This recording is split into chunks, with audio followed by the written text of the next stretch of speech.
That is a hit at a mile. Alright guys, welcome back to 243 Outdoors. My name is Josh. We have a treat for you today.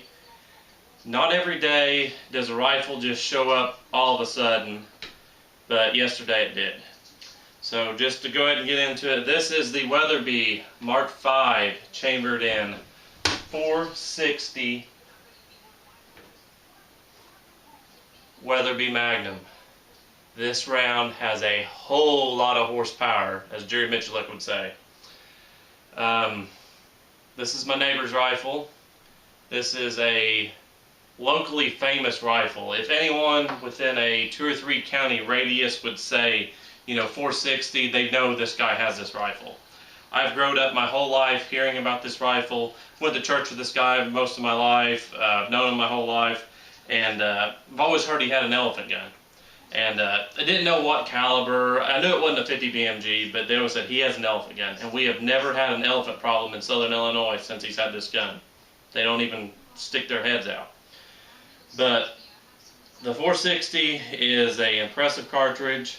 And not only do we have the rifle, we have brass, we have dies, we have bullets, we have powder. So,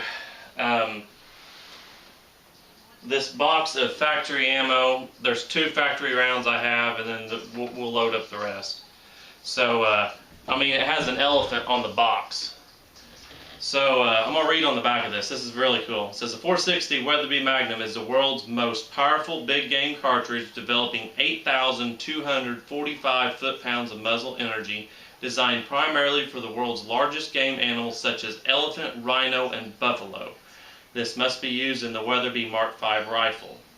So this shoots a 500 grain bullet. We have some soft points and we have some full metal jackets. The velocity is 27.25 on factory ammo, and like I said, the muzzle energy is 82.45. At 300 yards, this round still has 4,550 foot-pounds of energy. So it is extremely impressive. If you guys get some time, hop on Wikipedia and look up 460 Weatherby Magnum. Read that little article. It is very interesting about this. Said this rifle has the capability of penetrating 40 inches into an elephant. So that's crazy. So one thing about loading ammo for this round is the amount of power. We're going to be loading upwards of over 110 grains of powder. This will be a compressed load, shooting a 500 grain bullet.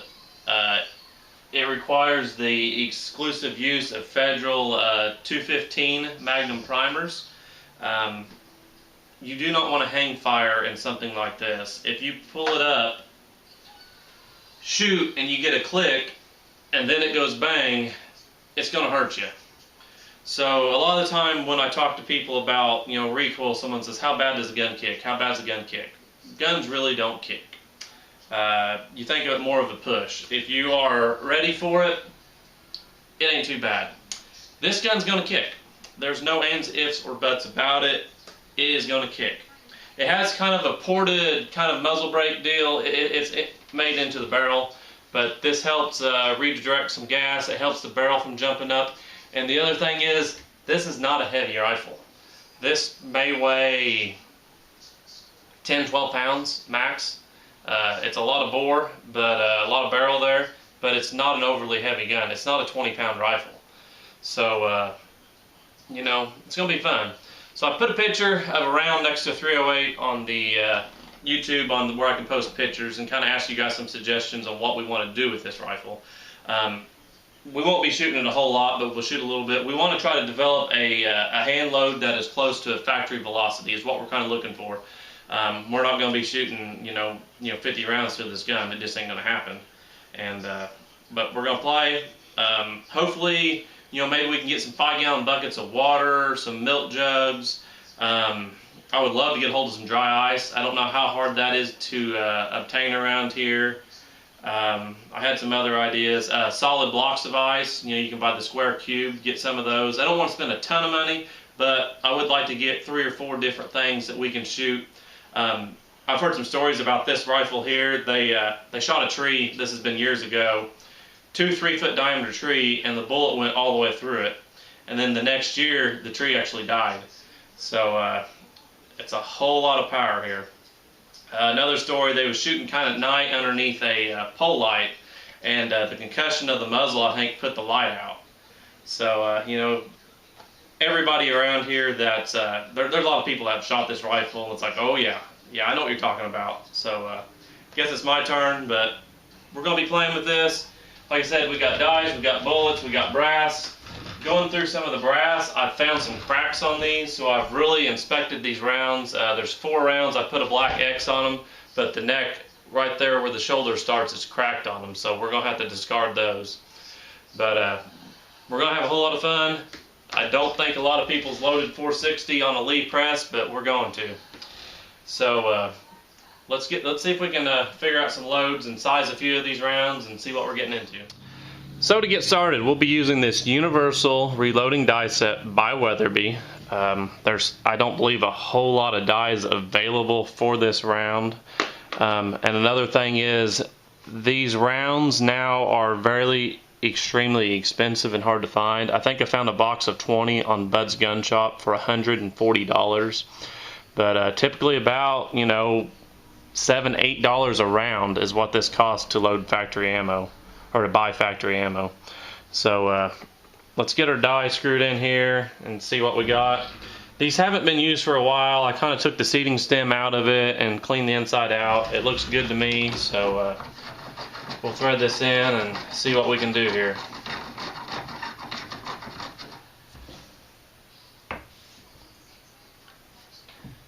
So I'm going to have to adjust this lock ring a little bit for my press.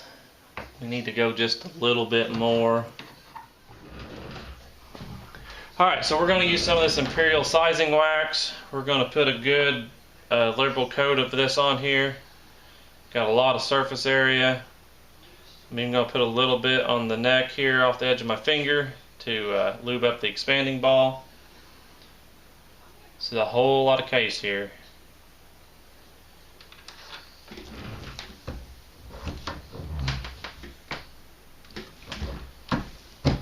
Alright, so we got it all the way in and back out.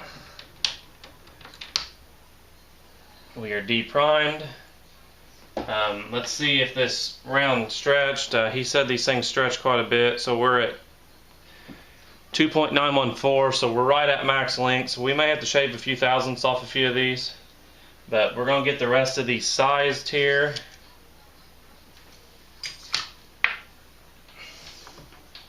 It's just unreal how much of a round, compared to, what I'm normal loading 243 is 6.5, but this is a whole lot of brass here.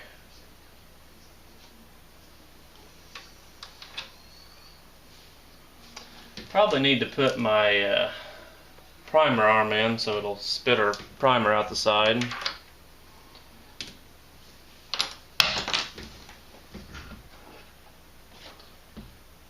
There's our old primer right there. So let's run this up in here and pull it back out.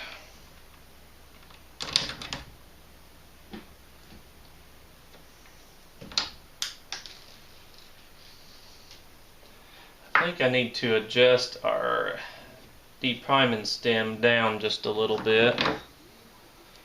It's not quite pushing the primer all the way out. Try that.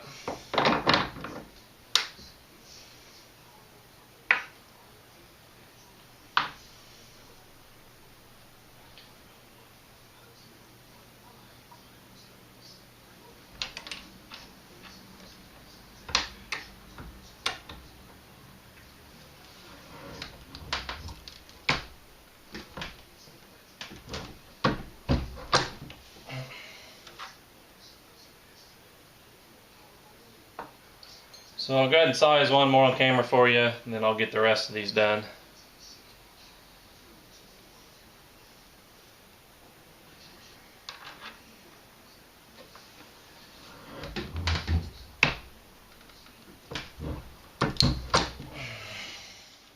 Okay, now that we got everything sized, I'm going to take this microfiber towel and we're going to get all this excess lube off.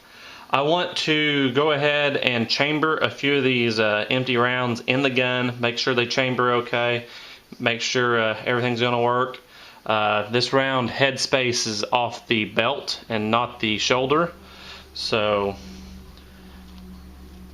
just to make sure we got these sized right. So I'll get these cleaned up, we'll get the rifle back out, we'll chamber, see if it works, then we'll check our overall length, and I think a couple of these may be just a touch long. I don't know if that'll be an issue, but one thing about this round, you want to do everything by the book, and you really don't want to take no shortcuts with a round this powerful. Okay, so we're going to take a piece of our brass. Let's see if I can get you on camera here.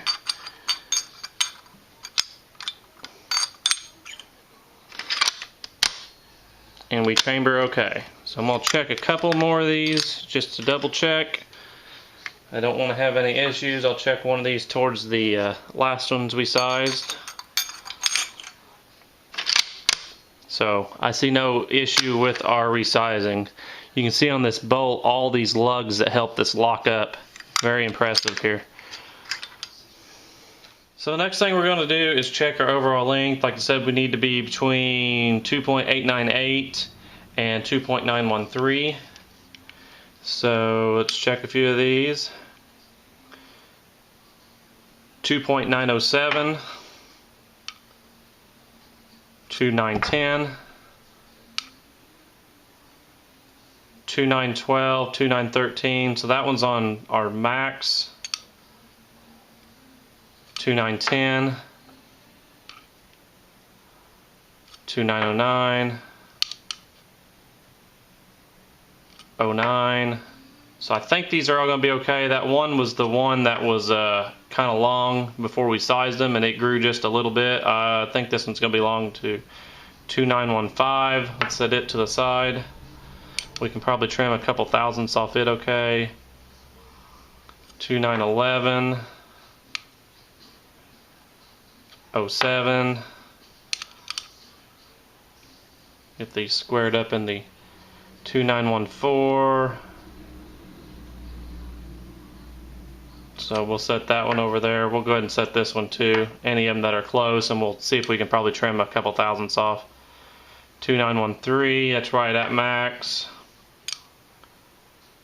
913. And that one's 917, so that's our longest one. So these 6 cases, we're going to have to trim just a little bit off. We'll try to get them down to about 2.910 or so, and then that'll be good enough. So I took my little trimmer and I built it up with some tape, and that actually worked pretty well. Use that as a guide, and then just took a few thousandths. These are all at 2.910 now. So we're going to take our little chamfer and our chamfer tool here, and we're just going to lightly hit these.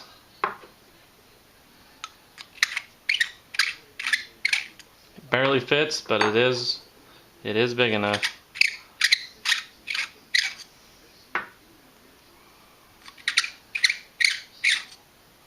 The deburr tool, I don't believe is big enough for it. We'll check that here in just a second.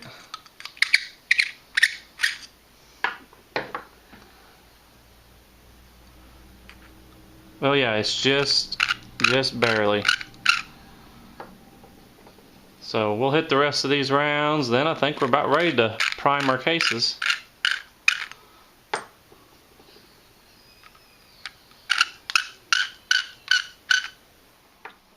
So the next thing we'll be doing is priming our cases using the Federal number 215. Like I said before, this round calls for the exclusive use of this primer.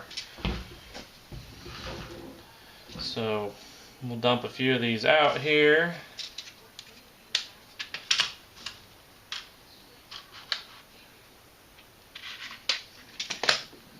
And we will prime some cases.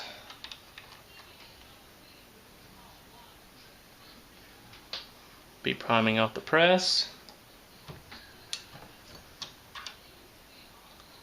And we are in and we are flush.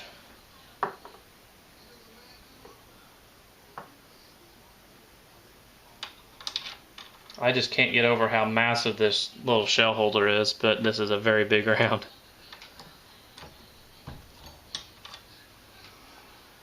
So we'll get the rest of these primed, and that is probably going to wrap up all I'm going to film today. Got to work today, so we will come back tomorrow and we will decide what powder and charges we'll be using with this round.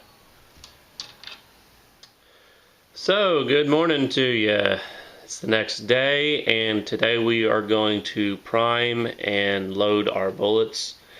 And we have the Weatherby manual here, and we'll be loading these 500 grain DGS. I'm using an older box, but it's the same part number. It is number 4507. So we'll be loading these to 3.710, and we're going to be using Winchester 760. So our starting charge on the low end is 105.5, and our max charge is 115.7.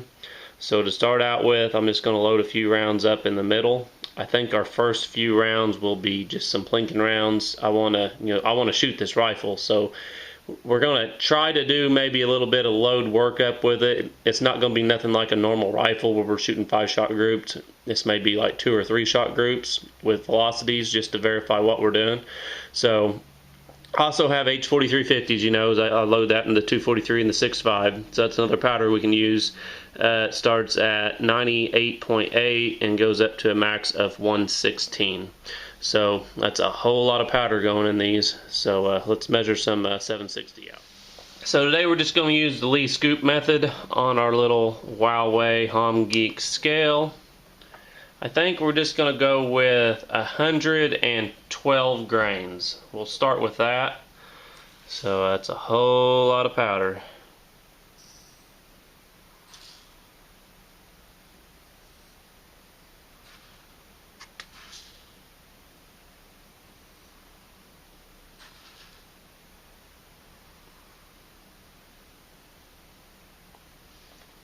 So we're at 110.3,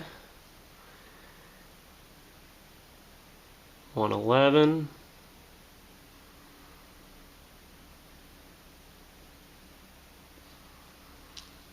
111.9. Let's bump this a couple times. 112, 112. It's a light 112.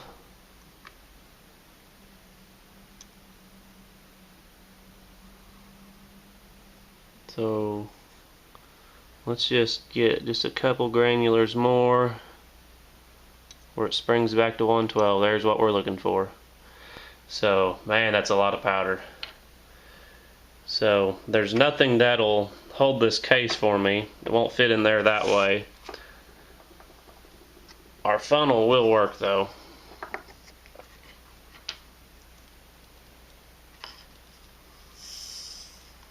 But that right there is the most powder I have ever put in a case. I can guarantee you that. So let's see if I can shine in here. It is a case full. It's right there at the shoulder, it looks like. And he said it's generally pretty much a compressed load, and it'll be very close if it's not. So let's go over to our seating die and shove a bullet in this thing. So here's what we're going to be loading. This is the 500 grain full metal jacket. That is 458 diameter. This is a 140 ELD for a 6.5 Creedmoor, and that is a 168 ELD for a 308. So to give you some comparison of the rounds, that's a whole lot of bullet. So we're going to look at our little seating stem here, or seating die, and this die actually has a window cut in it, and you can kind of see what's going on with it. Get my camera over here so you can see it a little better. But kind of a neat little design. You adjust the depth right here. So what we're going to do to start out with is take a factory round, and we're going to try to get our depth set with a factory round. So we're just going to set this in here. It does fit, it just barely fits. And we're going to run this all the way up. Tighten down our die.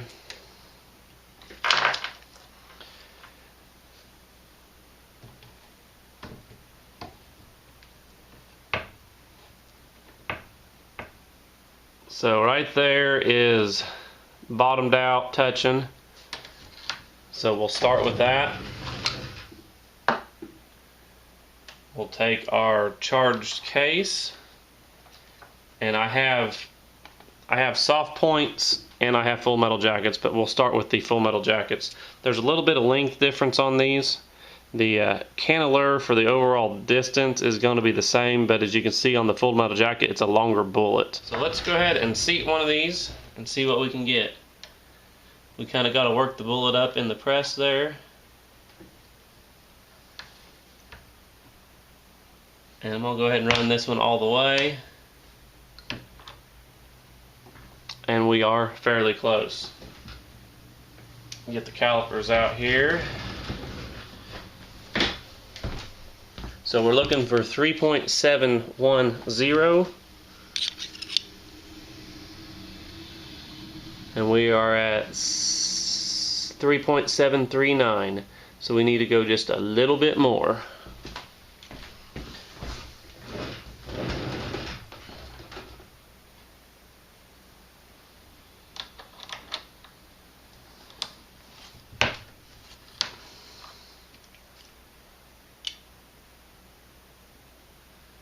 So we're at 3.712. We're at the very top of the cannelure. You can just barely see it, so I think I'm going to quit there and call that good. So I'm going to write that down, 3.712. And I think that'll be our setting. Now, these rounds recommend a factory crimp, however, I do not have one. So, like I said, he's loaded these in the past, so I'm not going to worry about crimping it, but that is something to consider. I don't know if say, Lee makes a factory crimp for a 460 Weatherby. I really doubt they do. But, you know, the heavy recoil on the rifle, we'll be single feeding these, so hopefully everything will be alright. But that is my first round of 460 Weatherby that I have loaded. It is not quite compressed. I can hear just a little bit of powder shaking in there, but it's a pretty full case. So let's go ahead and load up another one.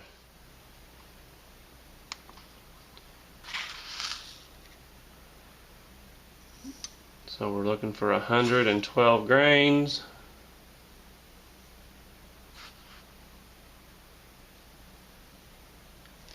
$92.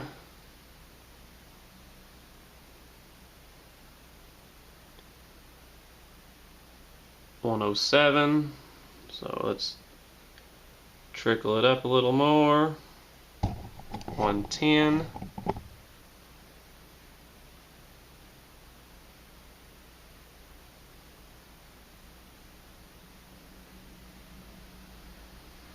112.0. So let's trip it a couple times. 112, 112, and 112. So we are there.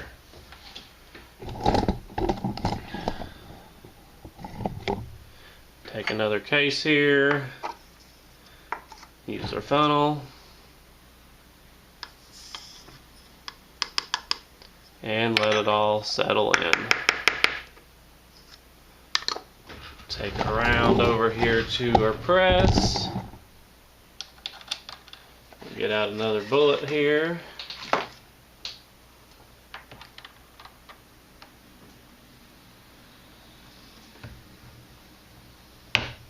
And send it home.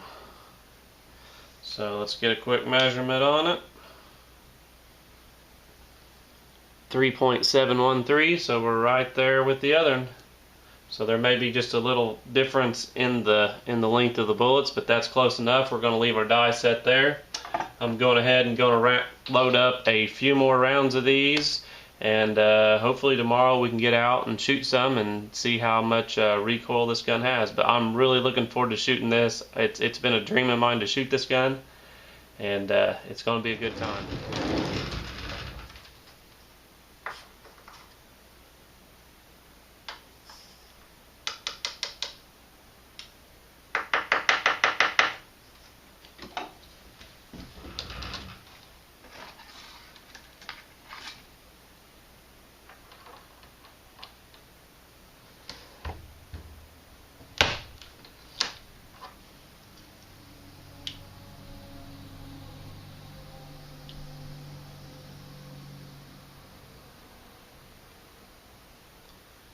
So 3.713, so we're right there. Go ahead and load up one more.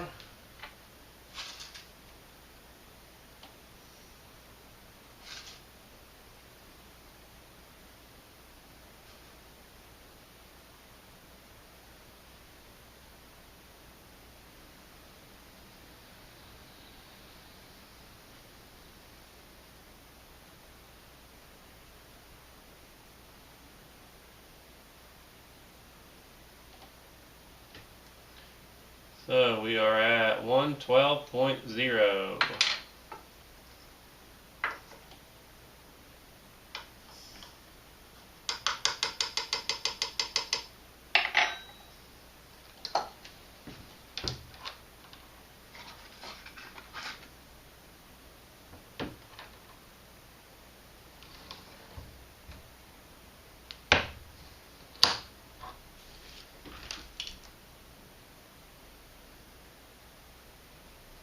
.713.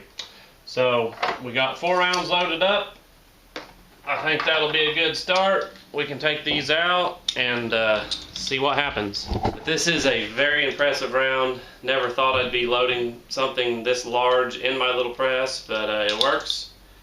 They make dies for everything. So they're my first 4 rounds of 460 Weatherby Magnum, and hopefully tomorrow we'll get out and send a few downrange and see what happens. So that's going to wrap up today's video. I want to thank everybody for watching, and we'll see you later.